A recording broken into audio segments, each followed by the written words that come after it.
오늘도 우리에게 주어진 상황을 넉넉하게 살아가길 원합니다. 보이는 상황이 아닌 보이지 않는 하나님을 더욱 신뢰하고 사랑하길 원합니다. 다 함께 사도신경으로 우리의 신앙을 고백하겠습니다.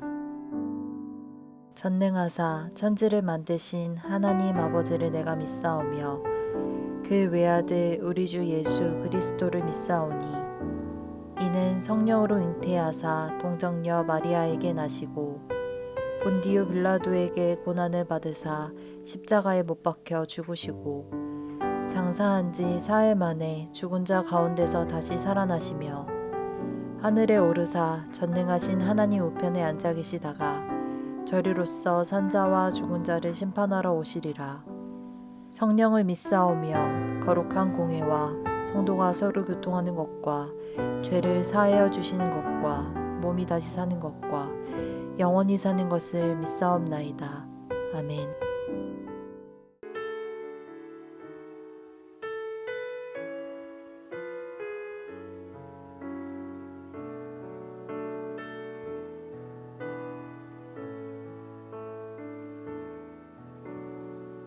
나의 영혼이 잠잠히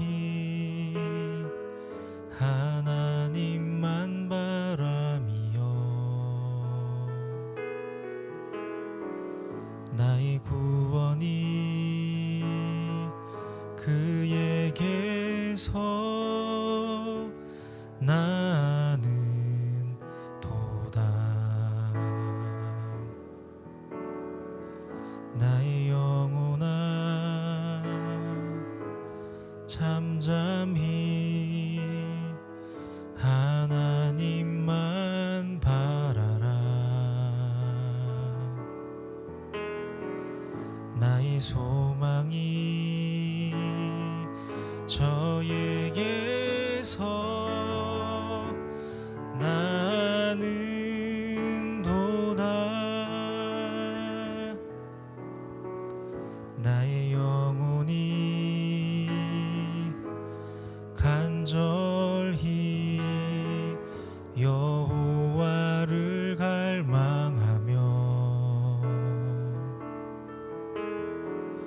나의 입술이 여호와를 찬양하리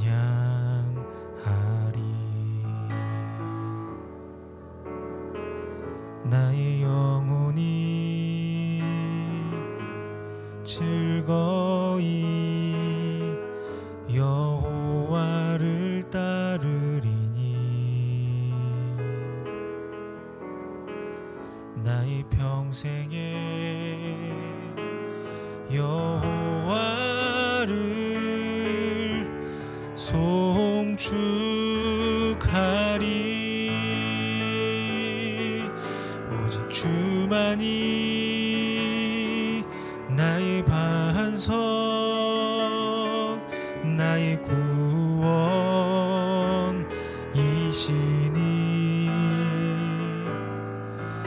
오직 주만이 나의 산성 내가 요동치 아니하리 오직 주만이 나의 반석 나의 구원이시니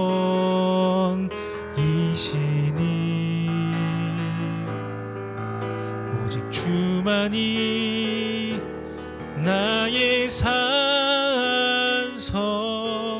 내가 요동치 아니하리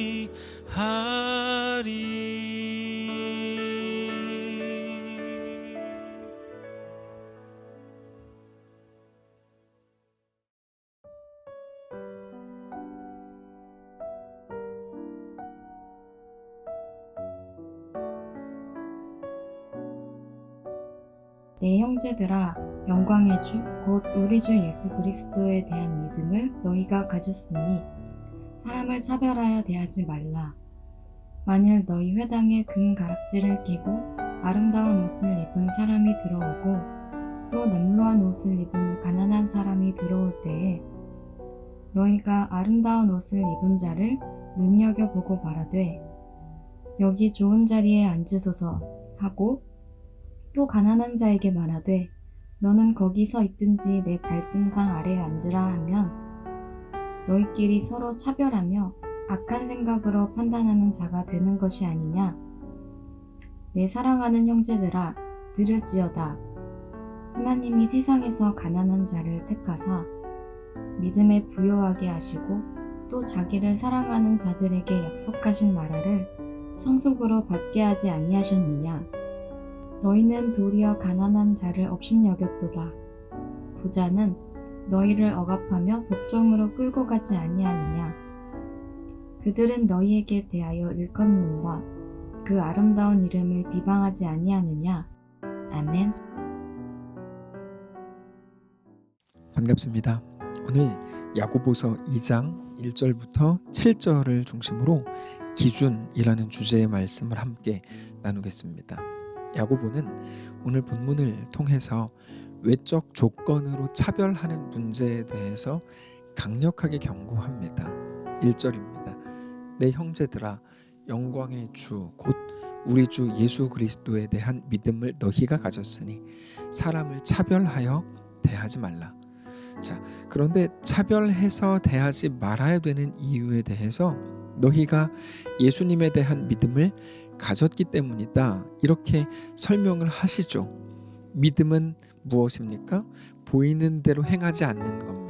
보이는 것보다 더 실제적이고 더 강력하고 더 완전하신 하나님이 계시다는 것을 믿는 거죠. 우리 하나님을 믿는 믿음이 눈에 보이는 현실을 압도하는 겁니다. 근데 믿는다고 하면서도 여전히 눈에 보이는 현실이 전부인 것으로 대하는 사람들이 교회 안에 있었다는 겁니다. 그들은 교회에 있다가 새로운 교인들이 들어올 때 부자처럼 보이면 여기 좋은 자리에 앉으세요. 우리 교회 잘 오셨습니다.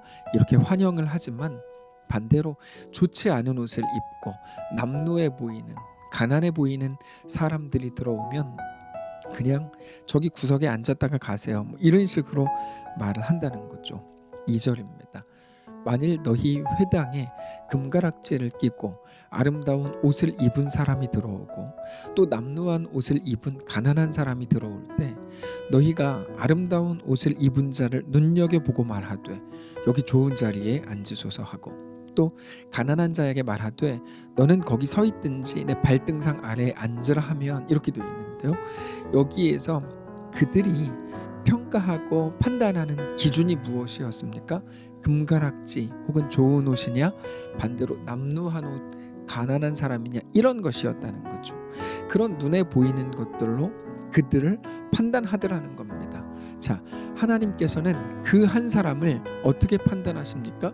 그가 누구인지, 그가 정말 얼마나 존귀한 자인지를 가지고 판단을 하시는데 사람들, 그것도 성도라는 자들이 눈에 보이는 것들, 좋은 옷이냐 나쁜 옷이냐, 또 어떤 차를 타는가, 어떤 집에 사는가, 어떤 마을, 어떤 동네에 있는가, 이런 것들로 누군가를 판단한다면 그건 잘못된 거라는 거죠.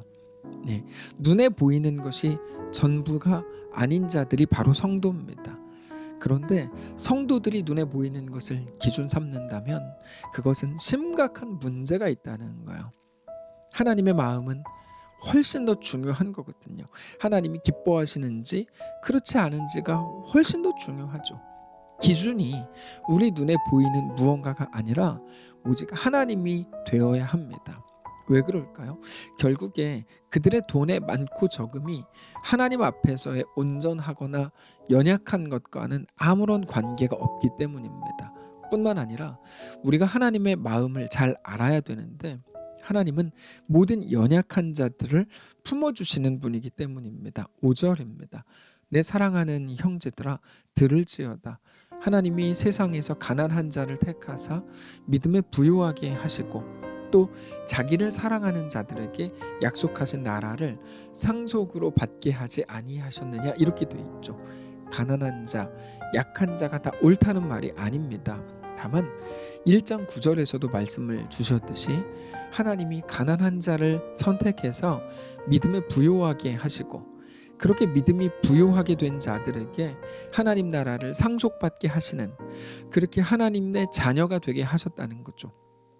그럼에도 성도들이 돈의 많고 적음으로 누군가를 판단해서 돈이 많아 보이는 사람들에게 잘 대해주고 돈이 없는 가난해 보이는 사람들을 업신여기는 그런 모습은 절대로 하나님이 기뻐하시는 모습이 아니라는 겁니다. 그것을 6절에 보면 부자들을 비난하는 표현까지 쓰면서 강력하게 말합니다. 6절입니다. 너희는 도리어 가난한 자를 업신여겼도다. 부자는 너희를 억압하며 법정으로 끌고 가지 아니하느냐? 물론 모든 부자가 그렇게 하지는 않았겠죠. 그러나 야고보가 단지 그런 문제에 대해서 얼마나 심각하게 여기고 있는지를 알 수 있는 겁니다. 야고보가 보기에 차별은 여러 잘못된 일들 중에 하나는 아니었습니다. 그거는 그리스도인의 믿음에 관한 심각한 문제였던 거죠. 믿음에 관한 문제라는 말은 예수님이 이 땅에 오셔서 십자가에 죽으시고 부활하심으로 이루어내신 그 구원의 은혜에 반하는 행위라는 겁니다. 7절입니다. 그들은 너희에게 대하여 일컫는 바 아름다운 이름을 비방하지 아니하느냐. 부자들이 그렇게 하는데도 너희가 단지 그들이 돈이 많다는 이유로 그들에게 잘 대하고 굽신거린다면 그거는 절대로 성도가 할 일이 아니라는 말입니다. 하나님이 기뻐하시는 경건은 오히려 완전히 반대의 개념이기 때문입니다. 야고보서 1장 27절에 이렇게 나옵니다. 하나님 아버지 앞에서 정결하고 더러움이 없는 경건은 곧 고아와 과부를 그 환난 중에 돌보고 또 자기를 지켜 세속에 물들지 아니하는 그것이니라. 자, 고아와 과부를 그 환난 중에 돌보고 자기를 지켜서 세속에 물들지 않는 것이 진짜 경건이다, 이렇게 말씀을 하십니다. 고아와 과부를 돌본다는 말은 그런 특정한 상황에 있는 사람들을 말하는 게 아니라 환난 중에 있는, 어려움 속에 있는 사람들을 말하는 겁니다.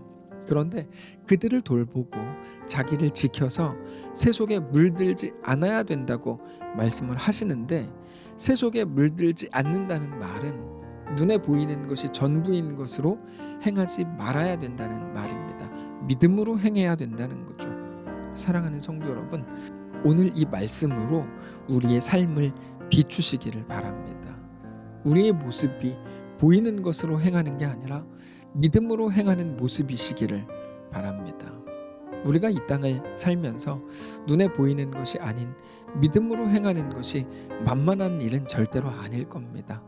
그럼에도 불구하고 우리가 성도인 이유는 우리는 세상과 다른 것을 보고 다른 것을 믿는 사람들이기 때문입니다. 우리는 하나님이 우리를 사랑하셔서 우리를 위해 독생자 예수님을 보내셨고 우리를 위해 십자가에 내어주셨고 그의 부활로 우리도 새 생명을 얻게 되었음을 믿는 자들입니다. 뿐만 아니라 그렇게 십자가에서 보이신 우리에게 대한 사랑을 통해서 우리에게 대한 하나님의 약속을 확인하면서 살아갑니다. 눈에 보이는 그 어떤 것, 사망, 생명, 권세자들, 현재일, 장래일, 천사라도 그 어떤 피조물이라도 우리를 그리스도 예수 안에 있는 하나님의 사랑에서 끊을 수 없다는 것을 믿습니다. 성도 여러분, 오늘 그 믿음으로 우리의 삶을 살게 되시기를 바랍니다. 눈에 보이는 것들로 우리의 삶을 절대로 놓치지 마시고 그 마음에 하나님 없는 사람들과 같이 하지 마시고 우리의 구원자가 하나님이신 것을 알고 믿는 사람들로 우리의 삶을 넉넉하게 살아내게 되시기를 바랍니다. 기도하겠습니다. 살아계신 하나님, 감사합니다. 우리의 삶을 하나님께 맡겨드립니다. 우리 삶을 맡아주옵소서. 눈에 보이는 것으로 행하지 않겠습니다. 우리로서는 대단한 믿음의 모험입니다. 다만 하나님을 믿는 믿음으로 행하겠사오니 우리와 함께 하시고 어떤 상황과 어떤 형편 속에서도 오직 하나님만 믿음으로 바라볼 때 하나님 허락하시는 놀라운 은혜와 놀라운 이끄심과 완전한 샬롬이 우리 가운데 가득 임하게 하옵소서. 한 주의 시작을 말씀으로 열게 하시니 감사합니다. 하나님, 오늘 하루뿐만 아니라 이번 한 주 잘 살아가게 하시고 주님과 믿음으로 동행하는 귀한 우리 모두의 삶이 되게 하옵소서. 감사드리며 살아계신 예수님의 이름으로 기도합니다. 아멘. 사랑하는 성도 여러분, 오늘 하루를 하나님께서 또 허락하셨습니다. 오늘은 특별히 한 주가 시작되는 월요일입니다. 하나님께 우리의 삶을 온전히 내어드리게 되시기를 바라고, 그렇게 하나님과 믿음으로 어떤 상황 속에서라도 넉넉히 걷게 되는, 하나님이 주시는 평안과 승리를 누리는 귀한 한 주, 귀한 오늘 되시기를 바랍니다.